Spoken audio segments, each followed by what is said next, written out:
सहजोबाई के शब्द में, हमारे गुरु पूर्ण दाता, पूरे दाता। ऐसे दाता के दरबार में आज के दिन हम लोग आए हुए हैं। यहाँ से ठगा करके नहीं जाना चाहिए। यहाँ आने के बाद भी यदि दुकानदारी की ही बात करे, कोई पुत्र की ही बात करे, धन की बात करे, स्त्री की बात करे, ये बात करे, वो बात करे, तो हमें लगता है कि दरबार से वो ऐसे ही ठगा करके चला गया, ऐसे चला गया, उनको कुछ हाथ नहीं लगा। ये तो आपको एक साधारण देवी देवता दे सकते हैं। सुबह के प्रवचन में मैंने आप लोगों को सुनाया था, सुखदेव जी महाराज ने कहा, तुम पुत्र चाहते हो, पुत्र चाहते हो तो इंद्र की उपासना करो, पुत्र दे देंगे। ब्रह्मतेज चाहते हो, बृहस्पति जी की उपासना करो। सुंदर स्त्री चाहते हो तो उर्वशी की उपासना करो। दुनिया का जो कुछ भी चाहते हो, ये सब देने वाले तो 3300 कोटि देवता लाइन में खड़े हैं। अब जाओ करो उपासना, ये सब मिल जाएंगे। बहुत राक्षसों को मिले हैं, ऐसा ऐसा पुत्र प्राप्त किया है कि तीनों लोकों को हिला करके रख दिया। वज्रांग एक दैत्य हुआ था, उनकी पत्नी को देवराज इंद्र ने बहुत सताया था। वह दैत्य समाधि में लीन था, बड़ा तपस्वी वह दैत्य था, लेकिन उनकी पत्नी को बहुत सताया कि किसी तरह से अपने पति के तप को वे भंग करें, कहीं इनके पति हमारे राज्य को न छीन लें। बहुत सताया गया और उनकी पत्नी बरांगी थी। जब उनका ध्यान टूटा, ध्यान की मुद्रा से वे उठे तो पत्नी को उन्होंने अपनी कुटिया में पाया नहीं। हमारी पत्नी गई कहाँ? इधर उधर ढूंढने पर घनघोर जंगल में पत्नी मिली। उसको घसीट करके इंद्र लेकर के गया था, बहुत मार पिटाई किया, बाल को खींचा, बहुत दुर्गति की, किसी भी तरह से अपने पति को तपस्या से वंचित करे। पत्नी को देखा, कहा इस हालत में तुम कैसे हो? कहा इंद्र ने हमारी यह हालत की है। चलो कुटिया में। कहा कुटिया में जाकर के क्या करूँगी? हमारी यह हालत है, तुम कुटिया में ले जा रहे हो, तुम क्या चाहती हो बताओ? हमारे उधर से ऐसा पुत्र हो जो इंद्र का बदला ले सके, हमें ऐसा पुत्र चाहिए। फिर से वज्रांग ने तप किया और उसी से तारकासुर का जन्म हुआ। और ऐसा भयंकर वह राक्षस हुआ कि धरती पर के लोगों को कौन कहे, स्वर्ग से सभी देवताओं को खदेड़ करके बाहर कर दिया था। इंद्र को घसीट घसीट करके मारा था तारकासुर ने। सब देवी देवताओं को अपना नौकर बना लिया था। तो ऐसे ऐसे राक्षस भी हुए हैं जो सभी देवी देवताओं को रौंद डाले।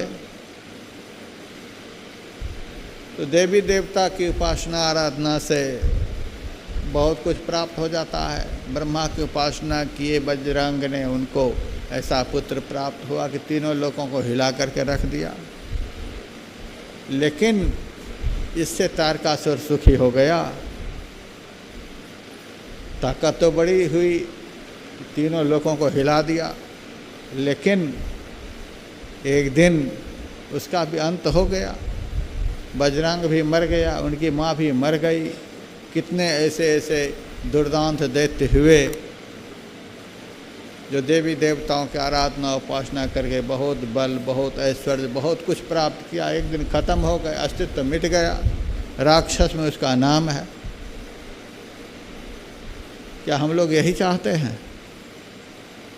पुत्र तो वज्रांग ने प्राप्त किया, तीनों लोगों को हिलाने वाला पुत्र प्राप्त किया। धन भी बहुत प्राप्त किया रावण ने, सोने की नगरी। आज 2 किलो सोना यहाँ किसी के पास नहीं होगा। सोने की नगरी बसा करके रखा था। कितना धन था उनके पास, क्या मिला उसको? शिव तांडव स्तोत्र में स्वयं रावण शिव जी के सामने हाथ जोड़ कर कहता है, शिवेति मंत्र उच्चरण कदा सुखी भवाम्य हम कब सुखी होंगे? रावण बोल रहा, सोने की नगरी वाला, 1 लाख पुत्र को पैदा करने वाला, 1.25 लाख पौत्र को पैदा करने वाला, कितना शरीर में उसको बल था, कितनी माया थी, कितनी विद्या थी उनके पास, दुनिया का सब कुछ प्राप्त किया था उन्होंने, और उनकी अंतरात्मा कह रही है कि हम सुखी नहीं हैं। शिव जी के सामने हाथ जोड़ करके कह रहा है, कदा सुखी भवाम्य मैं कब सुखी होऊंगा? इसका मतलब क्या है? वह सुखी नहीं था। पूर्ण दाता के दरबार में आकर के यही सब लेकर के हम लोगों को जाना है। जिस चीज़ को पाकर के हम रावण की तरह कोसते रहे, कदा सुखी भवाम्य हम,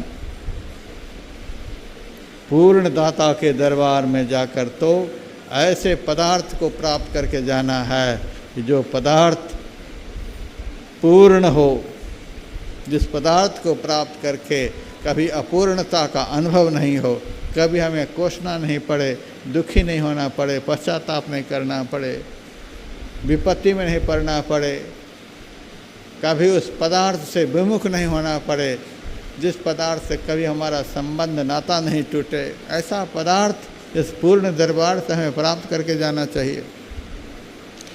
और ऐसा दरबार हमें प्राप्त है। अरे जो लोग नहीं जानते हैं, गुरु महाराज को नहीं जानते हैं, उनको क्या पता है कि महर्षि में ही क्या है। लेकिन जिनको पता है वह भी यदि ऐसे ही खाली हाथ चले गए तो उनको क्या है, उनको क्या मिला यहाँ से।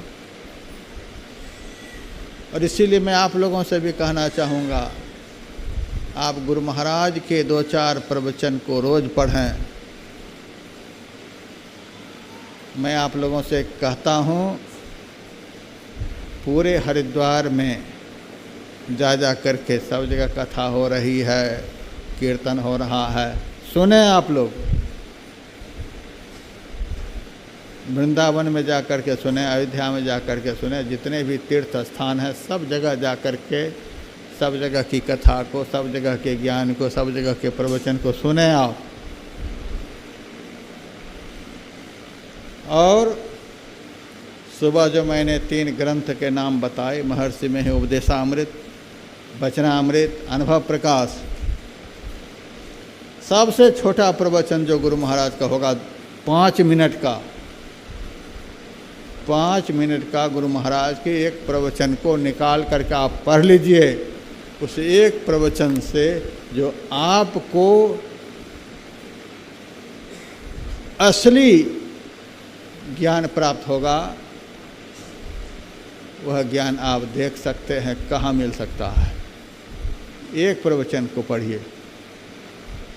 ज्ञान की बहुत सारी बातें होती हैं, सारे ग्रंथों में ज्ञान की बात है, लेकिन हमें करना क्या है, हमें पाना क्या है, हमें जाना कहाँ है, किस रास्ते से जाना है, वह कौन सा रास्ता है, कुछ भी नहीं मिलता है। जाइए कहीं, आज आप टीवी खोलिए, सुबह से शाम तक कहीं भागवत तो कहीं शिव पुराण, कहीं कुछ कहीं कुछ।